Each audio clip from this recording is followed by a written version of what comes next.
Hi students, मैं हूं राजेंद्र पटेल और आप देख रहे हैं मेरी channel learn physics with Rajendra sir. आज हमारा टॉपिक है इमेज फॉर्मेशन बाय लेंस। तो लेंस के जरिए जो इमेज बनती है उसका फॉर्मेशन कैसा होगा, उसका नेचर कौन सा होगा, उसकी साइज़ कौन सी होगी, ये सारी बातें हम इस वीडियो में करने वाले हैं। तो मेरा ये वीडियो जो है वो आप ध्यान से देखिए, अगर पसंद आता है तो लाइक कीजिए एज वेल एज सब्सक्राइब कीजिए। तो स्टार्ट करते हैं हम पहले थोड़े बहुत रूल्स से। तो यहाँ पर थोड़े बहुत इमेज फॉर्मेशन के लिए मैंने रूल्स बनाए हुए हैं। जो रूल्स अगर आप अच्छे से समझ लेते हो तो आपको ये पूरा रे डायग्राम जो है वो भी समझ में आ जाएगा और पूरा जो टेबल दिया है बुक में वो भी आप अच्छे से प्रिपेयर कर सकते हो। तो स्टार्टिंग फ्रॉम फर्स्ट रूल, यहाँ पर आप देख सकते हो कि रे जो है ये प्रिंसिपल एक्सिस है।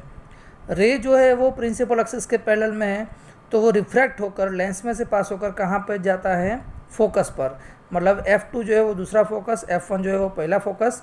तो अगर इस तरफ से रे आता है तो रे कहाँ पे जाएगा, F2 पर जाएगा। ये हो गया हमारा फर्स्ट रूल। दूसरा रूल कि अगर रे जो है वो F1 में से पास होता है तो रिफ्रैक्ट होकर ये जो प्रिंसिपल एक्सिस है उसके पैरेलल में जाएगा। दूसरा रूल आपको समझ में आ गया होगा। तीसरा रूल, तो अगर रे जो है वो ऑप्टिक सेंटर में से पास होता है तो वो सीधे सीधा कहाँ पर जाएगा, आगे जाएगा, कहीं पे भी डाइवर्ट नहीं होगा। ये तीन रूल के हिसाब से हम जो रे डायग्राम है वो भी समझेंगे एज वेल एज इमेज कहाँ पर मिलेगी वो भी समझेंगे। दूसरी बात मैं आपको फिर से बता देता हूँ कि अगर इमेज जो है वो हम कैसे, कहाँ पर मिलती है वो कैसे डिफाइन करें। तो जहाँ पर दो रे या फिर दो से ज़्यादा रे जिस पॉइंट पर मिलते हैं वहाँ पर इमेज जो होगी वो बनेगी। क्लियर? तो हम जब भी रे डायग्राम ड्रॉ करते हैं तो दो या फिर दो से ज़्यादा रे का इस्तेमाल करके ही रे डायग्राम बनाते हैं, और अगर वो जो रे है एक्चुअल में मिट होते हैं तो वहाँ पर जो इमेज मिलेगी वो रियल मिलेगी, और अगर एक्चुअल में मिट नहीं होते हैं तो वहाँ पर इमेज कौन सी मिलेगी, वर्चुअल। तो स्टार्ट करते हैं पहले हम image formation by convex lens. तो कॉन्वेक्स लेंस में इमेज का फॉर्मेशन कैसा होता है, तो different position of object as well as उसकी जो इमेज कहाँ पर मिलेगी उसकी बात करते हैं। तो स्टार्टिंग फ्रॉम, अगर ऑब्जेक्ट जो है वो इनफाइनाइट डिस्टेंस पर है तो क्या होगा। तो यहाँ पर रे डायग्राम समझो आप। इनफाइनाइट मतलब ये जो प्रिंसिपल एक्सिस है बीचों बीच में उसके पैरेलल में सब रे है। तो ऑब्वियसली पहला रूल हमारा क्या था कि प्रिंसिपल एक्सिस के पैरेलल में है तो कहाँ पर मिट होंगे, वो फोकस पर, दूसरे फोकस पर मिट होंगे। तो यहाँ पर F2 पर सब मिल रहे हैं और F2 पर सब मिट हो रहे हैं, मतलब इमेज भी वहाँ पर मिलेगी। आप देख सकते हो कि बहुत ही छोटी इमेज मिल रही है, मतलब पॉइंट लाइक। तो और एक्चुअल में सब मिट हो रहा है तो क्या हो जाएगा, रियल इमेज मिलेगी। तो कंक्लूजन क्या निकलेगा, अगर पोजीशन ऑफ ऑब्जेक्ट इन्फिनिटी पर है तो इमेज कहाँ पर मिलेगी, एट फोकस F2 पर। उसका नेचर कौन सा, सॉरी उसका साइज़ कैसा होगा, पॉइंट साइज या फिर हाईली डिमिश बोल सकते हो आप।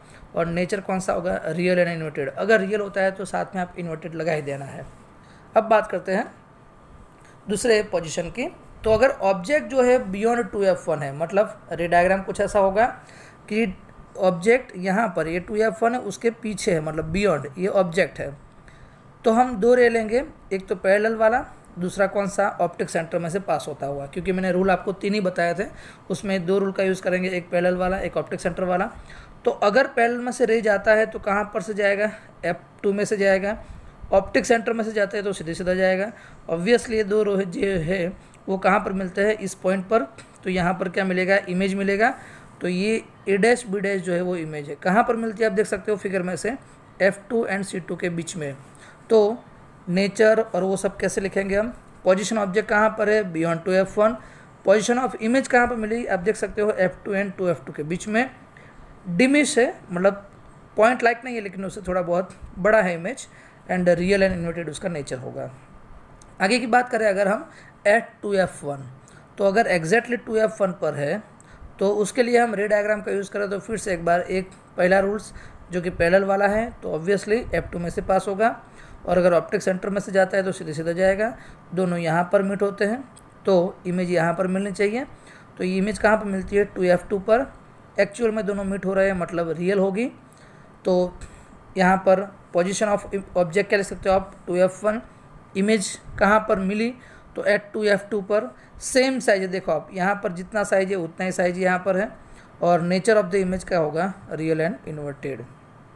अब बात करते हैं बिटवीन F1 एंड 2F1। देखो ध्यान से, मैं इन्फिनिटी से धीमे धीमे ऑप्टिक सेंटर पर आ रहा हूँ, बराबर ना। पहले क्या था, बियॉन्ड 2F1 था, उसके बाद क्या आया, पहले इन्फिनिटी पर था, उसके बाद बियॉन्ड 2F1 पर आया, उसके बाद 2F1 पर आ गया। अब कहाँ पे आया हम, F1 एंड 2F1 के बीच में।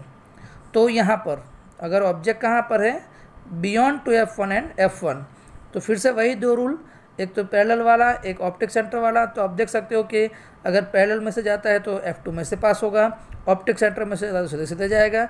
दोनों जहाँ पर मीट होते हैं वहाँ पर आपको इमेज मिलेगी। तो आप देख सकते हो कि इमेज जो है वो 2F2 के बियॉन्ड में मिल रही है, क्लियर। और आगे की जो सिचुएशन थी उससे थोड़ा बहुत बड़ी मिल रही है इमेज, और इन्वर्टेड तो है ही, रियल भी है। तो पोजीशन ऑफ ऑब्जेक्ट क्या होगा, between F1 and 2F1, beyond 2F2 है इमेज, एनलार्ज है, एंड नेचर कौन सा होगा, रियल एंड इन्वर्टेड। आप इस तरीके से रे डायग्राम जो मैं बता रहा हूँ उसके जरिए आप अगर नोटबुक में या फिर आप कोई ब्लैंक पेपर पर रे डायग्राम ड्रॉ करते हो तो आप वो ड्रॉ करना अच्छे से समझ जाओगे।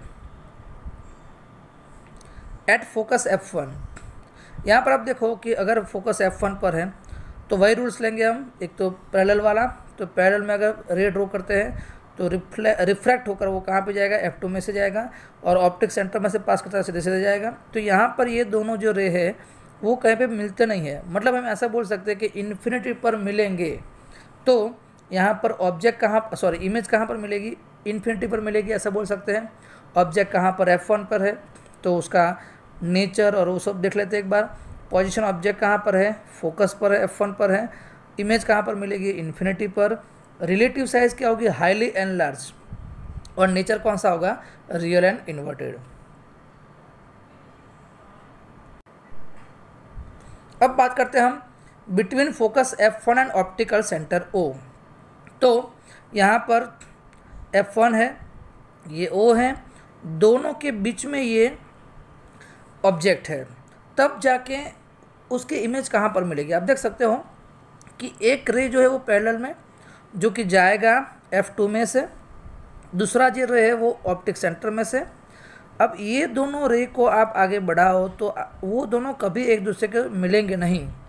उसको अगर मिट करवाना है तो पीछे एक्सटेंड करवाना पड़े। तो यहाँ पर मैंने एक्सटेंड किया है डॉटेड लाइन से, तो इस पॉइंट पर ये जो है वो दोनों रे एक दूसरे को मिट हो रहे हैं। तो यहाँ पर इमेज जो है वो मिलनी चाहिए, लेकिन एक्चुअल में मिट नहीं हो रहे हैं। तो यहाँ पर इमेज कैसी मिलेगी, वर्चुअल मिलेगी। और इमेज जो है वो कहाँ पर मिल रही है, 2F1 के बियॉन्ड, मतलब जिस साइड ऑब्जेक्ट था उसी साइड इमेज मिल रही है। तो एक बार देख लेते हैं, position of object between focus F1 and optical centre O, तब जाके इमेज कहाँ पर मिलेगी, on the same side of the lens as the side object. यहाँ पर रिलेटिव साइज आप देख सकते हो कि ऑब्जेक्ट इतना छोटा है, इमेज बहुत बड़ी है, मतलब एनलार्ज बोल सकते हो। एंड नेचर कौन सा होगा, वर्चुअल एंड इरेक्ट।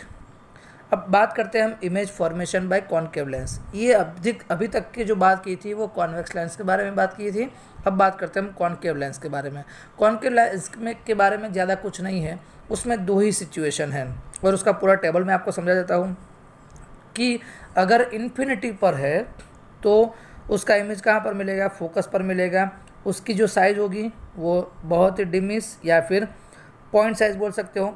नेचर तो हमेशा कोई भी केस हो ले लो आप, इन्फिनिटी पर हो, यहाँ पर प्रिंसिपल फोकस के कोई भी पॉइंट पर हो, उसमें नेचर हमेशा वर्चुअल एंड इरेक्ट मिलेगा। किस में, कॉनकेव लेंस में। Between infinity to optic centre O, तो उस वक्त इमेज की पोजीशन कहाँ पर होगी, तो F1 और ऑप्टिक सेंटर के बीच में। उसमें डिमिस साइड थोड़ा बहुत बड़ा मिलेगा, और उसमें नेचर कौन सा होगा, वर्चुअल एंड इरेक्ट।